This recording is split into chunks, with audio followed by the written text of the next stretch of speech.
The letter wasn't mine, but the moment I touched it, something inside me whispered read it, and I wish I could say I didn't, because that simple choice changed everything. I found it early that morning, tucked halfway out of my mailbox like it had been placed there in a rush. No return address, no stamp, nothing except a name written in soft blue ink. For the one who needs it most. It wasn't my name, not even close, but the handwriting felt strangely familiar, like something from long ago, something I couldn't immediately place.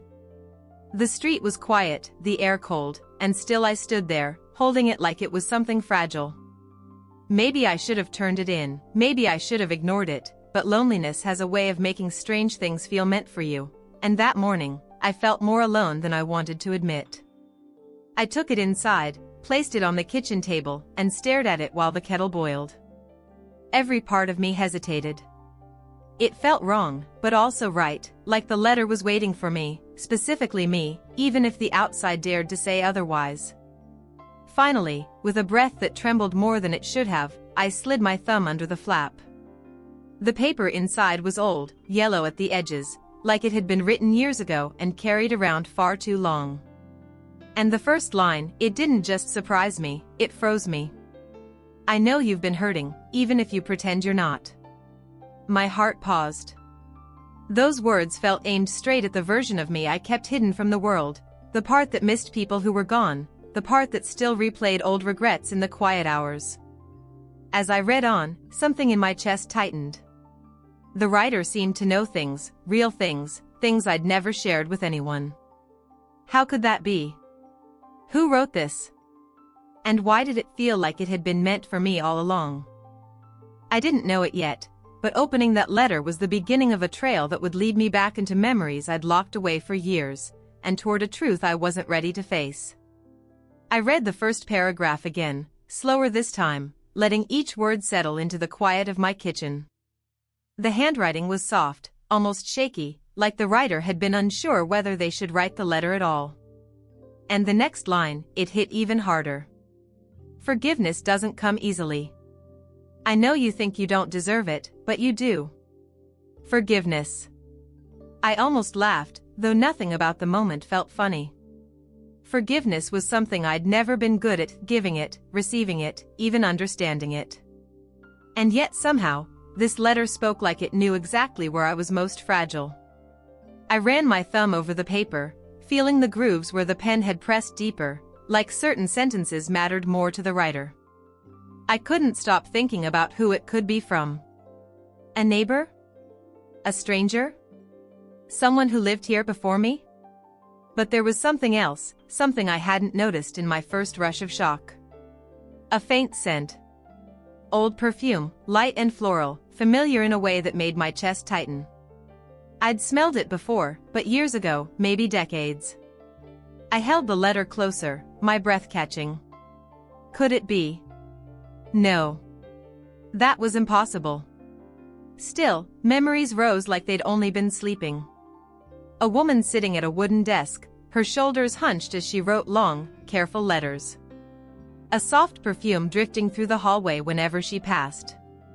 A voice that always said she'd write things down because speaking them out loud was sometimes too hard. I swallowed. This couldn't be from her. She was gone. She'd been gone a long time. I forced myself to keep reading. There are truths we avoid because we fear what they'll change. But keeping them hidden costs more than we admit.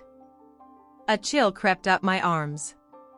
I didn't know what truth the writer was hinting at, but something inside me stirred, something old, something I'd avoided for years. The kettle whistled behind me, but I didn't move. I just stood there, letter in hand, my heartbeat uncomfortably loud.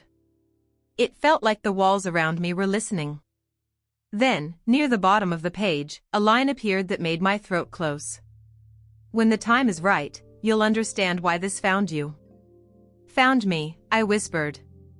Not was sent to me. Not was delivered to me. Found me.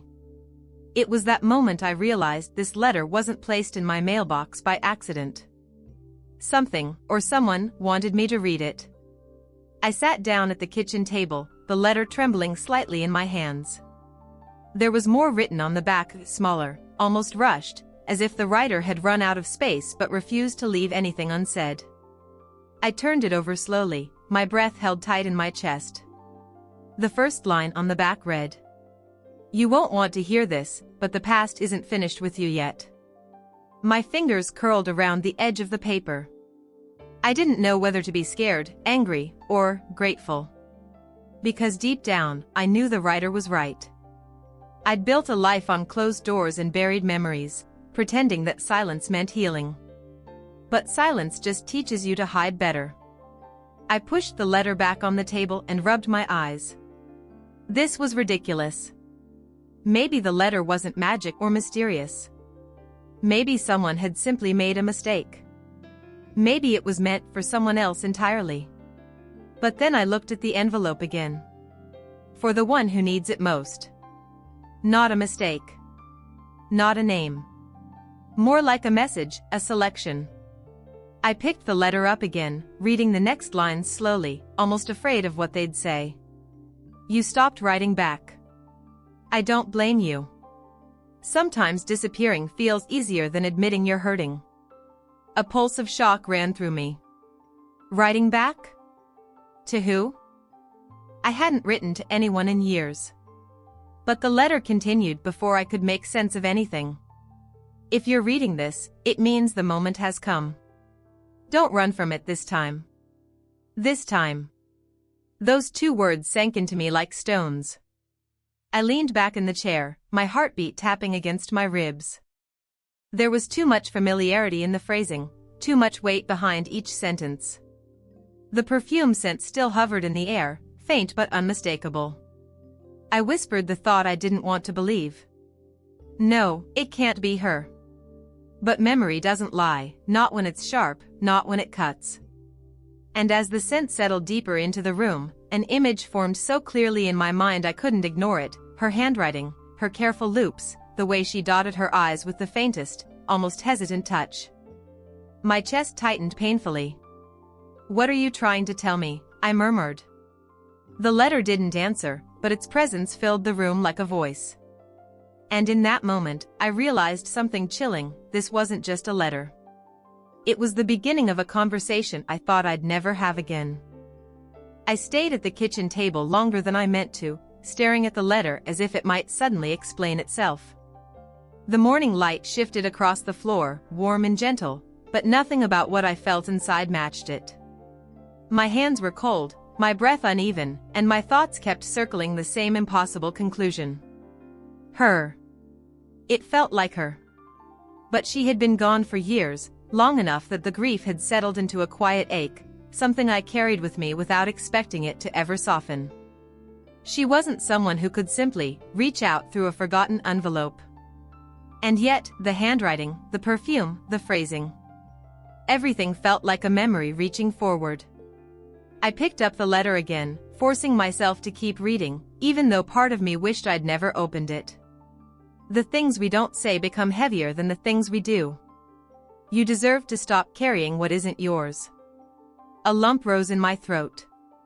I didn't know which burden the writer meant. There were many mistakes I'd made, apologies I'd never given, words that stayed trapped behind fear and pride. Then, near the bottom of the page, another sentence pulled the breath right out of me. Look where you hide the things that hurt you. The answers are there. My pulse spiked. Because I knew exactly what that meant. There was only one place in my house that matched those words. The old wooden box in the hall closet. The one I hadn't opened in almost a decade. I stood abruptly, the chair scraping the floor. The air felt too heavy to sit still any longer. My feet moved before my mind caught up, carrying me down the hallway toward the closet I avoided more than I admitted. When I opened the door, the familiar smell of dust and old fabric greeted me. I reached up, grabbed the wooden box, and set it carefully on the floor. The lid was worn smooth from years of handling, back when opening it didn't hurt. My hands hovered over it. I almost didn't open it. But the letter's words echoed again. The answers are there. With a slow, shaky breath, I lifted the lid. Inside were the pieces of a life I had tried to forget, old photos, a silver bracelet, letters tied with a faded ribbon, and something else. A small envelope. Sealed. Untouched. With my name written on the front in the handwriting I knew all too well. My heart nearly stopped. She had written to me. And I had never read it. My fingers hovered above the small envelope, afraid to touch it, afraid not to. The handwriting, her handwriting, curved softly across the front, as gentle as her voice used to be. Seeing my name written by her again felt like the ground shifting under me. For a long moment, I couldn't move. I just stared, the weight of 10 years pressing down on my chest. Why hadn't I seen this before? Why had she hidden it here, of all places, in the box filled with memories I couldn't face after she was gone? My hand finally closed around the envelope. It felt fragile, as if time had thinned the paper. I turned it over, searching for any clue, a date, a note, anything that could explain why it had been left unopened all this time. But there was nothing. Only the seal, still intact, still waiting. A wave of guilt swept through me. Had she meant for me to read it sooner? Had she hoped it would help me? I swallowed hard and slid my thumb gently under the flap. The paper opened with a soft tear that felt almost sacred. I unfolded the letter inside carefully, afraid of damaging something that already felt like a final piece of her. The first line stole the air from my lungs. If you're reading this, it means I couldn't say these words out loud. My throat tightened. I blinked, but the letters blurred anyway. She had always been better at writing her feelings. When speaking failed her, ink and paper never did. And now, even after all these years, her words reached me with the same quiet tenderness I remembered. I kept reading. You think you disappointed me. You think you let me down. But I want you to know. I never carried a single regret about you. Not one. A sharp ache spread through my chest. I pressed a hand there instinctively, trying to steady myself. All the arguments, all the things left unsaid, all the ways I thought I'd failed her, she knew. She had known exactly what would haunt me after she was gone. And she'd written this to set me free. But there was more. Her handwriting grew shakier near the bottom, the ink slightly darker where the pen had pressed too firmly, like she'd struggled with the words. There's something I hid from you, something I should have shared, but I was scared. It's time you knew. I froze. A cold, electric stillness filled the room. Something she hid? Something she feared telling me? My eyes searched the page for answers, but the letter ended there, unfinished. No explanation. No confession. Just a final line that trailed off. Almost as if she ran out of time. My pulse hammered in my ears. If she didn't finish it, then the mysterious letter in my mailbox. No. It couldn't be. I sat there with the letter trembling in my hands, the silence of the house pressing in on me. My mind raced, trying to fill the gaps she'd left behind. What had she been afraid to tell me? Why now, after all these years, was I being drawn back into this unfinished story? I looked around the kitchen, the morning sun shifting through the window, painting the walls with light that felt almost too warm, too gentle for the storm growing inside me. The scent of old paper and faint perfume lingered, and I realized I couldn't ignore it any longer. Something was being asked of me, something I wasn't ready to face. Then, a thought struck me. The letter in my mailbox. The one that wasn't addressed to me but had found me anyway. Could it be her? Could she have arranged for this to reach me, somehow, after all these years? The idea seemed impossible. But the handwriting, the words, the way it spoke straight into my chest, it wasn't coincidence. I felt a pull, like the letter was a lifeline connecting me back to her. My fingers traced the edges of the envelope, and I whispered, almost to myself, if it's really you, show me. A breeze drifted in through the open window. Papers rustled, the house seemed to breathe, and for a moment, I could almost hear her voice, soft and trembling, just like it had been when she used to speak to me. You're stronger than you think, and you're not alone." Tears pricked my eyes. Memories flooded me, the way she smiled when she laughed quietly, the careful way she wrote notes, the times she held my hand when life felt unbearable. I realized I had been holding on to anger and regret for far too long, but she never did. She had carried love instead, quietly, patiently, even in the moments when it went unseen. The letter felt heavier now, as if it contained not just words, but a map. A map to something she wanted me to discover.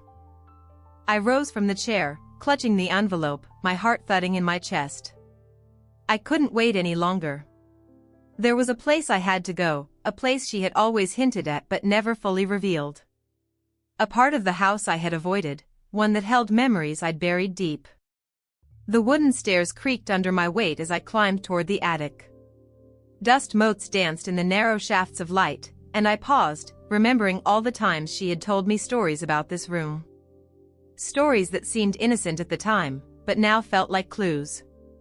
And then I saw it, an old trunk, tucked against the far wall, draped with a faded quilt. My breath caught.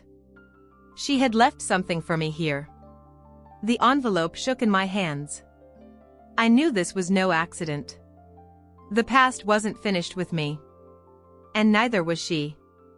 The attic was quiet, almost sacred, the kind of silence that holds its breath when secrets are near. Dust swirled in the sunbeams, settling on the old trunk that seemed to wait for me, as if it had been expecting my return all these years. I knelt before it, my hands brushing the faded quilt aside, revealing the worn leather surface beneath. My fingers trembled as I lifted the lid. Inside, carefully stacked, were bundles of letters tied with ribbon, photographs, and journals. Each item seemed to hum with her presence, like a heartbeat I hadn't realized I missed so desperately. I pulled out the first bundle, a stack of letters in her delicate handwriting, addressed to me, though most remained unopened. Tears blurred my vision. I ran my hands over the paper, inhaling that familiar scent of old ink and faint perfume. It was all hers, preserved like she had never truly left. And then I saw it, a smaller envelope, tucked at the bottom, slightly worn but still sealed. My name was written on it, the same handwriting I had recognized from the mailbox letter. I lifted it carefully, holding it as if it might shatter. My heart hammered in my chest. Could this be the piece she had meant for me all along? The truth she was too afraid to say in life? I slid my thumb under the flap and opened it. Inside was a single sheet of paper, the words flowing like a gentle stream. I hoped you would find this when you were ready. There are things you need to understand about us, about me, about what I had to carry alone. You were never at fault, but I was too proud to tell you everything. My chest tightened. The memories of arguments, misunderstandings, and long silences surged back. I had blamed myself for so much, but now her words began to untangle the knots of guilt I had carried for years. There are parts of the story I couldn't tell while I was alive. But now, through this letter, I can show you the truth. Please, read carefully, and remember that every choice I made, every secret I kept, came from love. I sat back on the floor, clutching the envelope. My pulse raced. The letter promised revelations, answers I had longed for, yet feared. My hands shook as I realized this journey was far from over. She had reached out across time, leaving me breadcrumbs, guiding me towards something I hadn't expected. The attic felt alive, as if she were there, quietly waiting. And for the first time in years, I allowed myself to hope. I unfolded the letter fully, the edges soft under my fingers, the words etched with a kind of gentle urgency. Each sentence seemed alive, resonating with memories I had buried deep, memories I didn't realize I was still carrying. Her voice felt present, whispering across the years, soft but unwavering. I know you've blamed yourself for things you didn't understand, for silence that wasn't yours to carry, for moments that weren't mistakes but lessons. Please believe me, you were never to blame. I pressed the letter to my chest, the words seeping into my heart, filling the cracks I thought had hardened forever. For so long, I had carried shame and doubt like armor, and now it felt like she was carefully peeling it away, layer by layer, just as she would have if she were here. The letter continued. There are things you never knew about me, about why I left, why I hid, why I stayed silent when I should have spoken. I feared my truth would hurt you, and so I held it close. But the time has come for you to see it, to understand the choices I made were never against you. A wave of emotion hit me, a mix of grief, relief, and longing. I hadn't realized how much I had needed her voice, how much I had longed to hear the truth straight from her, even after all these years. I realized then that the mailbox letter, the one I wasn't supposed to read, had been the nudge I needed. It had found me when I was ready, guiding me back to the attic, back to her truth, back to her presence in ways I had thought lost forever. You must forgive yourself for the weight you carry, and forgive me for the silence I kept. There are pieces of my life you were never meant to bear alone, yet somehow you have, with grace and resilience. I sank to the floor, tears streaming freely now. The attic felt warm, almost alive, as if she were sitting across from me, waiting for me to finally understand. Every word, every line, was a bridge connecting us across time. And then, in the final paragraph, she wrote something that made my heart skip, almost like a promise. The rest is in the box. The truth you seek is here, and when you are ready, you will see why everything unfolded the way it did, and why it was always meant to find you. I looked around at the trunk, the letters, the journals. The weight of years pressed on me, but I felt a spark of hope. She hadn't left me completely. She had left me everything I needed to heal. I took a deep breath, steadying myself before lifting the journals from the trunk. Their covers were worn, soft from years of handling, and as I opened the first one, I realized these weren't just diaries, they were pieces of her soul, written for me to discover, even if she hadn't said it aloud. Each page revealed a side of her I had never truly known, her fears, her dreams, the moments of quiet joy, the private battles she fought. And intertwined with her words were my own memories, memories I thought were mine alone, now mirrored in her perspective, giving them new meaning. A particular passage made my heart ache. I've watched you grow, even when you thought I wasn't paying attention. Every choice, every step, I saw it. And though I couldn't always guide you, my love was constant, even in the quiet. I pressed the journal to my chest, tears streaming freely. I could feel her presence in the room, soft but undeniable, like a hand resting gently on mine, a whisper brushing my ear. Hours passed as I read, uncovering the full story of our past, the secrets she carried, and the love that had never left. Every page mended a piece of me I hadn't realized was broken, every word a balm to the ache I'd carried for so long. And then, finally, the last page. I am proud of you. Always have been. You were never alone. And now, even though I'm gone, you will carry this love forward, the truth of it alive in your heart forever. I sat back, overwhelmed by the flood of emotions. The letters, the journals, the mailbox letter, they had guided me here, to understanding, to closure, to peace. I realized that the past had never truly abandoned me. It had been waiting, patiently, until I was ready to face it, until I was ready to heal.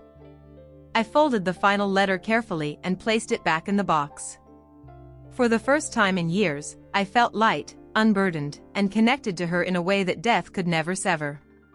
The mailbox letter had found me, and in doing so, it had led me home, to her words, her love, and the truth I had needed all along.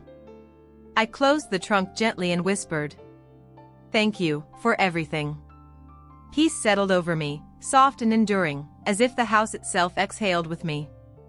Even after I closed the trunk, I couldn't stop thinking about the mailbox letter. It had arrived unexpectedly, unclaimed, yet it had chosen me. I realized then that some things in life find us in their own time, not when we demand them, not when we think we're ready, but precisely when we need them most. I went back to the kitchen and set the letter beside a cup of tea, letting its quiet presence settle into the room. I didn't need to reread it, it had already done its work. But I kept glancing at it, like it held a heartbeat of its own, like it was alive, keeping me company in the morning light.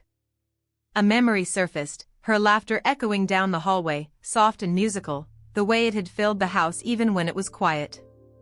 I smiled through tears. I had carried grief for so long, but now it felt different. It didn't weigh me down. It reminded me of love, of the depth of connection that lasts even beyond life. And then I realized something profound. This journey wasn't just about understanding her.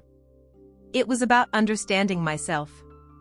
About recognizing that I had carried strength, resilience, and capacity for love that she had always believed in, even when I didn't. I ran my hands over the letters and journals once more, feeling their warmth, their quiet insistence that I hold on to the past without letting it consume me. I understood, finally, that the act of finding them, of reading them, wasn't just discovery, it was healing. The mailbox letter had been a key, but the trunk, the hidden messages, the words she left behind, they were the door. I had opened it, and in doing so, I stepped into a space where grief and love could coexist peacefully, where memories no longer haunted but nurtured. I sat in the quiet, letting the light spill over the pages in my hands, breathing in the lingering scent of ink and faint perfume. For the first time in years, I felt whole. And somewhere, deep in the calm, I could almost hear her voice, saying softly, "You found me, and in finding me, you found yourself." I stayed there in the quiet, letting the words settle into me. Each sentence from her journals and letters seemed to pulse with a rhythm I could finally feel, a heartbeat bridging the years between her and me. It was as if she had been waiting for this moment, the moment when I could understand her fully, without fear or judgment. I realized how much I had held on to guilt and anger, small things that had grown into shadows over the years. But now, reading her words, seeing her thoughts laid bare, I could release them. I could forgive myself for not understanding sooner, for letting time slip past, for all the silences we'd shared without realizing they were carrying weight. Her final letters weren't just stories, they were guides. They told me how to remember her without pain, how to carry her love with me in a way that nourished rather than hurt. I thought about the mailbox letter again.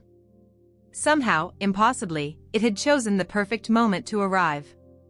It had nudged me to the attic, to the trunk, to the letters I would need to heal. I realized life has ways of leading us exactly where we need to be, even when the path is hidden, even when it feels accidental. Sitting there with the letters spread around me, I felt an overwhelming gratitude. For the memories, for the words, for her presence, and for the chance to reconnect with the truth. I understood, finally, that love doesn't end, it transforms. It becomes the quiet guidance, the whispers in envelopes, the hidden notes, the care left behind for someone to find when the time is right. I placed a hand on the top letter and whispered, "I hear you. I see you. I carry you." And for the first time in a long time, the house felt alive with something comforting, not painful. Her love, her guidance, her words, they had reached me. And I knew I would carry them forward, gently, carefully, always. I carefully gathered all the letters and journals back into the trunk, arranging them like precious treasures.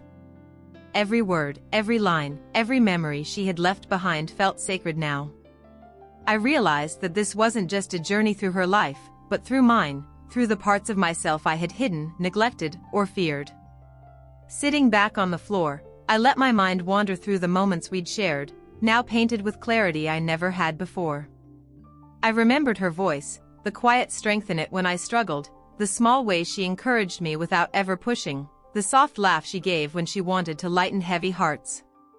I had never understood fully how much of herself she had poured into me, and now, with these letters, I could finally see it. I thought of the mailbox letter again, the one that had started it all.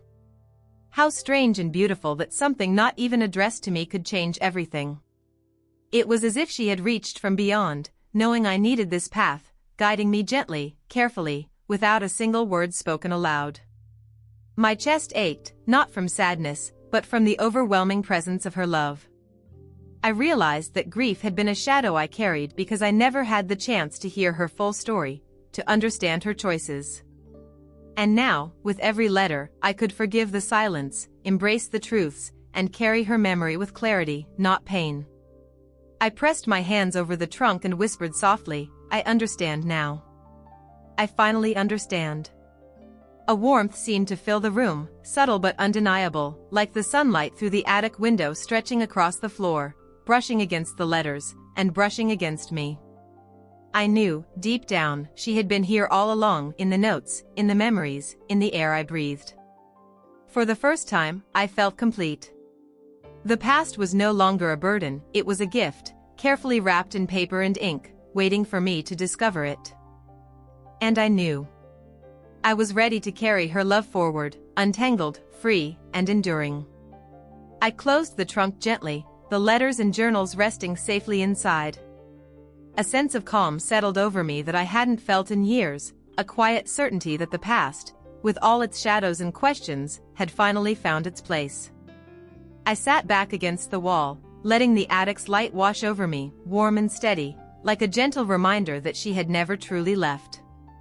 Her words echoed in my mind, soft and unwavering. You are stronger than you know, and you are never alone. Carry this love forward, and it will guide you. Tears fell freely now, but they weren't of sorrow. They were of release, of understanding, of connection across time. Every secret she had carried, every fear she had held in silence, now belonged to both of us, not as burdens, but as bridges between her and me. I felt her presence in the quiet, not as a ghost, but as love that had always surrounded me, patiently waiting. The mailbox letter, the hidden envelopes, the journals in the trunk, they had all led me to this moment, peace, closure, and a deep, enduring connection. I whispered to the empty room, thank you, for everything.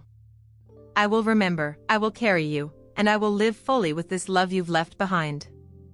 And in that moment, I realized the truth, the past doesn't abandon us. It waits. It guides. And when we are ready, it shows us the way home.